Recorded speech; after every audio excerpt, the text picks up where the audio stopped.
They are reluctantly given, Yeah, just like reluctantly my given. upcoming guest, Appa Raymond, will discuss with Clico. He had to file a Freedom of Information Okay. request to find out some information about Clico. So All I know right, good. exactly that of what you speak. Please go Yes, ahead. so the FOI, for short, request Indeed. submitted in New Zealand revealed, and this is the key part, revealed evidence that Dr. Robert Pless, chairperson of the Global Advisory Committee on Vaccine Safety, this is the WHO's big committee for vaccine safety.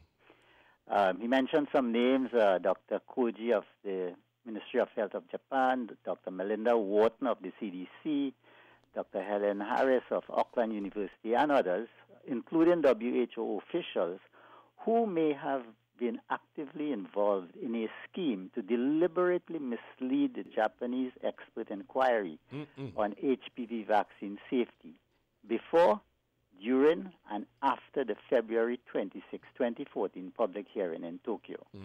Now, just to give you a bit of background on that, that was 2 years ago. There was so much, so much concern about all the cases all over the world that, that the girls and boys who were taking the HPV vaccine were suffering all kinds of consequences. And so the Japanese government decided to hold an inquiry, and it was really an international symposium that was being held in Japan. And what Dr. Lee is talking about is that, at the conference, at the symposium, now, first of all, nobody, no government will organize an international symposium on vaccine safety unless there was really cause for concern. Something in there, yes. Yeah, and but what Dr. Lee's information showed was that, it was basically a whitewash because the committee and, scientists who they collaborated with had decided that they will suppress the evidence. And in fact, let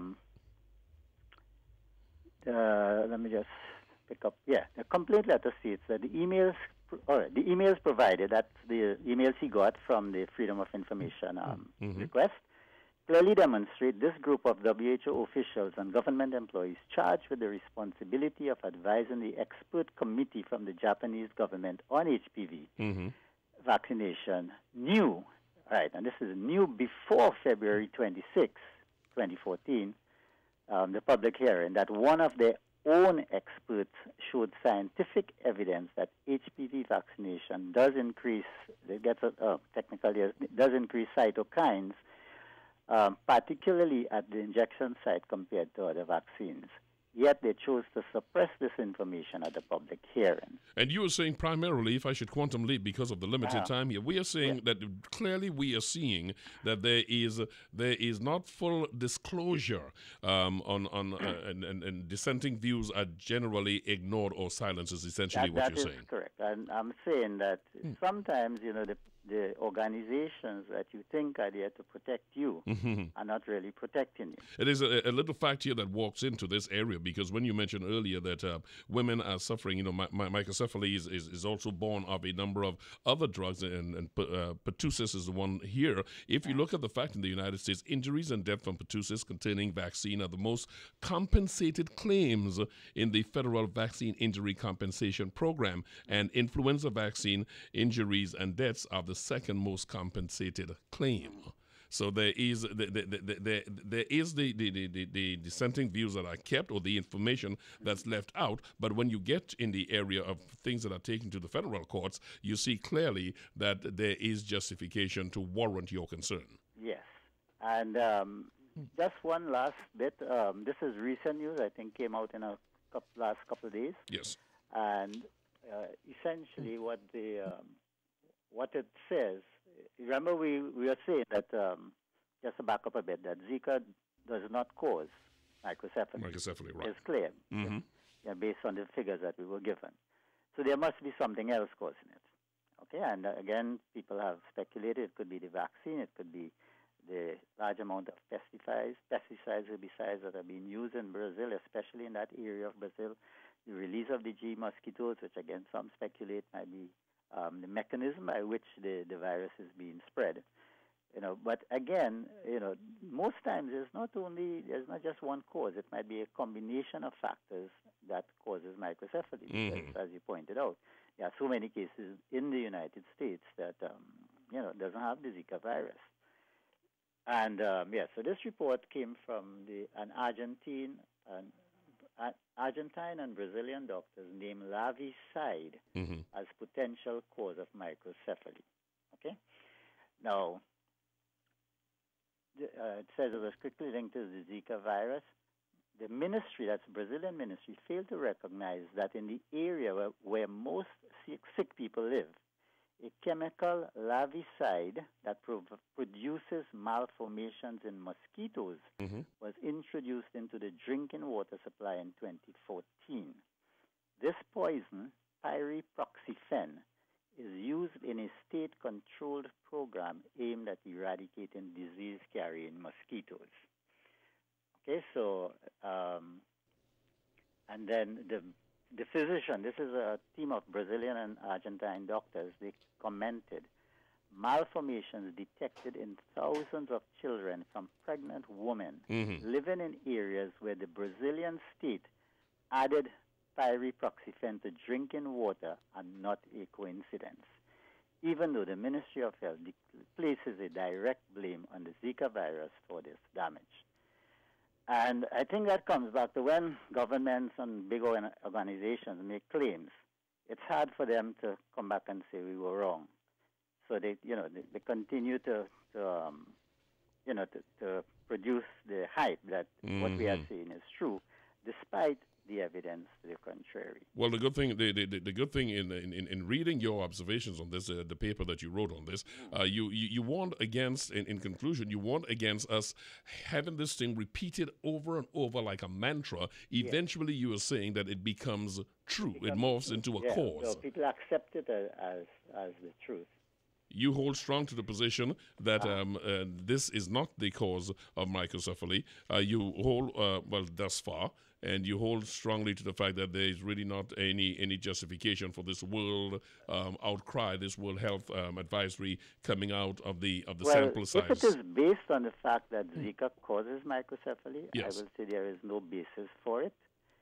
In fact, just one other fact I remember hearing your previous guest, and she kind of alerted me to something that I had looked up earlier. And what it says, first, lingering questions remain, including why more than 80% of suspected microcephaly cases are confined to Brazil's northeast region. Okay, that's one thing. Why that region? Well, we now hearing it's because of the vaccine, because of the mosquitoes, because of the larvicide. So those are reasons. They may not be the actual cause. We don't know unless it's investigated. But what we are saying is you can't just jump on Zika and say it's Zika when the evidence points to it not being Zika. So if it's not Zika, you have to look for other reasons. Where can folks come up, Doctor, and read, including your analysis of this situation and get more information about your thinking, which I find very interesting? Okay, before I answer that, let me just finish the point I was making. And and this is important, why has microcephaly not appeared in other Latin American countries with similar climates, such as among the 2,100 pregnant women infected with Zika in Colombia? So if Zika causes all this, why not a case among 2,100 pregnant women in Colombia?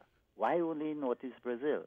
You have to look for, what is present in Northeast Brazil that is not present in Colombia? We're talking about or anywhere else. It looks as though it's selectively doing this escalation. Yes, because remember, they have a story to propagate.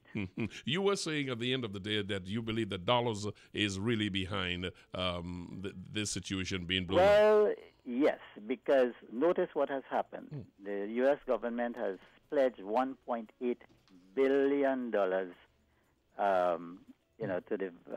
develop a vaccine. My gut feeling is that maybe the vaccine is already there and, waiting for the right time to have it. You can't just suddenly produce it because it wouldn't look right. So some time has to pass and then the vaccine will appear. Things like that. A very refreshing perspective. Dr. Noel Kalicharan from the University of the West Indies, thank you so much. I did ask you because folks would be better informed, I believe, if they have access to some of the things that you've been writing, particularly this analysis. Is there any way folks can access it? Not directly, but if you send me an email at noelkali@gmail.com, I can certainly send you the information. noelkali@gmail.com. Yeah, Doctor? Noelkali. K-A-L-I, right, Yeah, as in at gmail.com. short for Kalicharan. Yes. Doctor, you opened my eyes surely, and I hope that I trust it also did to our listeners this morning. Thank you so much for your perspective. I wish you a very wonderful day today. Thank you so much for taking the time. Take care, sir.